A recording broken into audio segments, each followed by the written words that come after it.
नमस्कार। ओम नमः शिवाय। मित्रों, आज हम नवंबर 2021 की राशिफल के लिए बात करेंगे।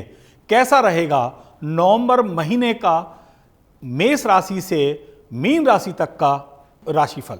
मेष राशि की सामान्य यह माह आपके लिए मिश्रित परिणामों वाला रहेगा। आपको कुछ मामलों में सतर्क रहने की आवश्यकता है।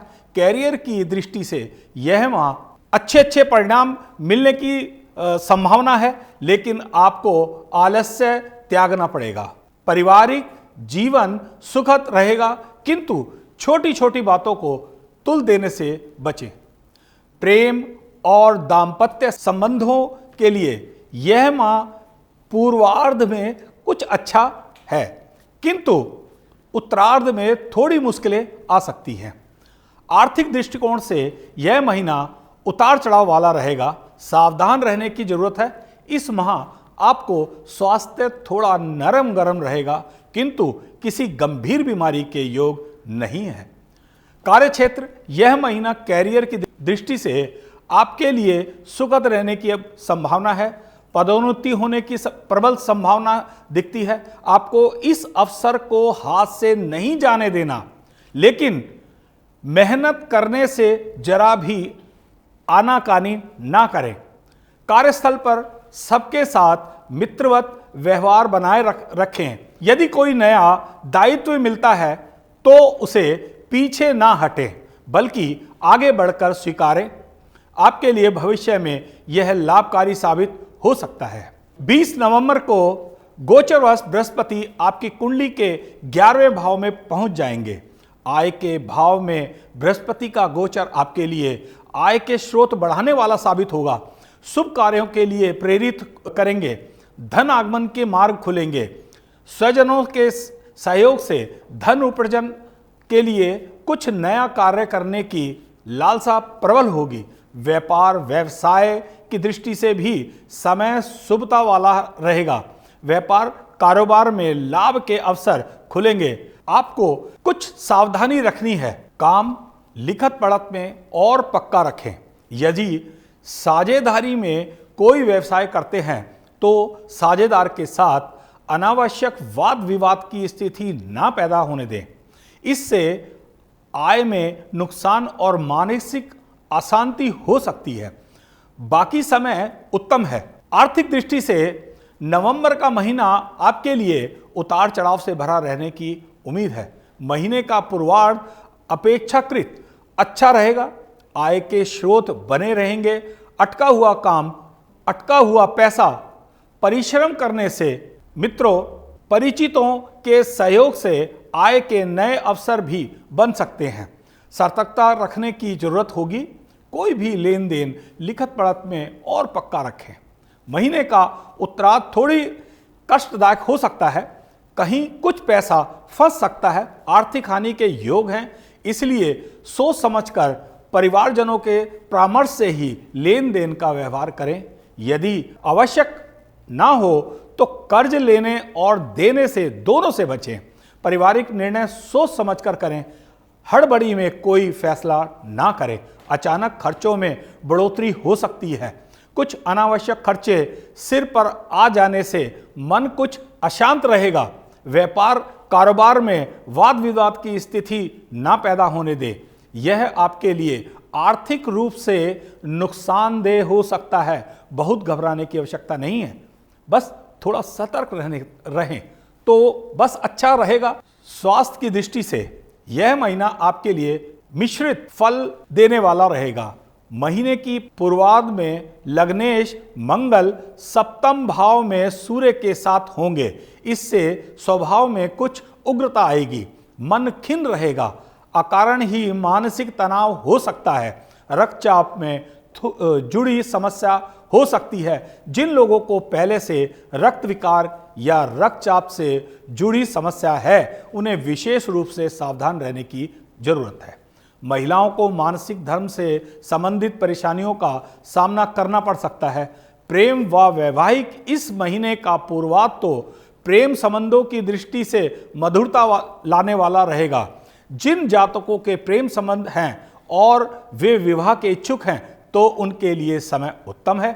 इस दिशा में बात आगे बढ़ सकती है, विवाह आदि की चर्चा हो सकती है। विवाहित लोगों को जीवन साथी के भरपूर सहयोग मिलेगा। जीवन साथी के साथ भविष्य की कोई योजना भी बनेगी, परंतु महीने का उत्तरार्ध प्रेम और दाम्पत्य जीवन के लिए अपेक्षित सफलता वाला नहीं रहने की आशंका है। 16 नवंबर से सूर्य गोचरवश आपके लग्न में अष्टम भाव यानी वृश्चिक में गोचर कर रहे होंगे। इससे प्रेम संबंध में कटुता आ सकती है, कहा सुनी की स्थिति खड़ी हो सकती है।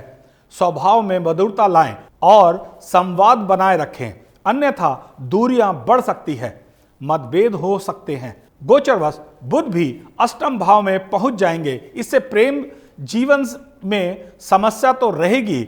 सूर्य और बुध के साथ साथ अष्टम भाव में होने से आप उत्तेजनावश कुछ गलत फैसले कर सकते हैं, जिसके लिए आपको आगे पछतावा हो सकता है। इसलिए सतर्क रहें। बुध का अष्टम में सूर्य के साथ होना अक्सर जातकों के लिए संबंध विच्छेद या बोलचाल बंद होने की प्रवृत्ति बढ़ाता है, या फिर वाणी कड़वी हो सकती है। मन को संयम रखें और वाणी को मधुर बनाए रखने की कोशिश करें, अन्यथा प्रेम संबंध में मतभेद पैदा हो सकते हैं। संबंध टूटने की ओर बढ़ सकता है। पति पत्नी में कुछ अनबन हो सकती है। मामूली बातों पर विवाद संबंध विच्छेद की स्थिति पैदा कर सकता है। दाम्पत्य जीवन के लिए यह माह खासकर उसका पूर्वार्ध चुनौतीपूर्ण रहेगा। मंगल सप्तम भाव में होंगे और नवंबर के पूर्वार्ध में सूर्य भी सप्तम में होंगे, जो जीवन साथी का भाव है। इससे जीवन साथी के स्वभाव में उग्रता देखी जा सकती है। जीवन साथी के साथ अनबन की स्थिति रहेगी। छोटी मोटी बातों को अपने अहम के प्रश्न न बनाएं। 20 नवंबर के बाद ससुराल वालों के साथ मतभेद हो सकता है। बेहतर होगा कि घर की बातों को घर में ही रहने दें, वरना स्थिति हाथ से निकल जाएगी। पति पत्नी आपस में प्रेम भाव से समस्याओं को हल निकालें। पारिवारिक जीवन के लिए नवंबर का महीना सुखद रहने वाला है। किसी पुराने मित्र या कुटुंबजन के साथ मेल मुलाकात हो सकती है। परिवार के साथ आनंददायक समय बीतेगा। बंधु बांधवों का भरपूर सहयोग मिलेगा। माता पिता के आशीर्वाद से कार्य सफल होंगे। कोई भी महत्वपूर्ण निर्णय करने से पहले माता पिता के साथ परामर्श करें तो लाभदायक रहेगा। 2 नवंबर से 21 नवंबर तक बुध सप्तम भाव में होंगे। बुध आपके पराक्रम भाई बहनों के भाव के स्वामी होंगे, साथ साथ छठे भाव के स्वामी भी हैं। बुध के गोचर के प्रभाव से भाई बहनों के साथ व्यापार में तो लाभ की पूरी संभावना है, परंतु किसी विषय को लेकर मनमुटाव भी हो सकता है। इसलिए विशेष सतर्क रहें। अपने स्वभाव में मधुरता लाएं। छोटी मोटी और अनावश्यक बातों को तुल ना दें, बल्कि उन्हें अनदेखा करके संबंधों को मधुर करें। आपके विशेष रूप से 21 नवंबर से सतर्क रहने की जरूरत है। बुध राशि परिवर्तन करके कुंडली के 8वें भाव यानी वृश्चिक राशि में पहुंच जाएंगे। तृतीयेश और षष्ठेश का अष्टम में गोचर भाई बहनों के लिए शुभता वाला नहीं रहता। भाई बहन के साथ कोई समस्या आ सकती है। मामूली बात पर अचानक कोई वाद विवाद खड़ा हो सकता है। आपको यत्नपूर्वक इसे टालना है। माता पिता को सहयोग लें और सौहार्द बनाए रखें। उपाय: प्रतिदिन सूर्य देव को तांबे के पात्र से अर्घ दें और आदित्य हृदय स्रोत का पाठ करें। रविवार के दिन बैल को गुड़ खिलाना भी आपके लिए हितकारी हो सकता है। पुखराज रत्न सोने की अंगूठी में तर्जनी उंगली में बृहस्पति के दिन धारण करना आपके लिए लाभदायक रहेगा और आपके भाग्य को मजबूत बनाएगा। बुधवार के दिन गणेश जी की आराधना करें और मंगल ग्रह के बीज मंत्र ओम क्राम क्रीम क्रोम सह भौमाय नमः का जाप करें। आज के लिए इतना ही। आगे फिर दोबारा हम एक नए विषय के साथ आपके साथ प्रस्तुत होंगे। नमस्कार।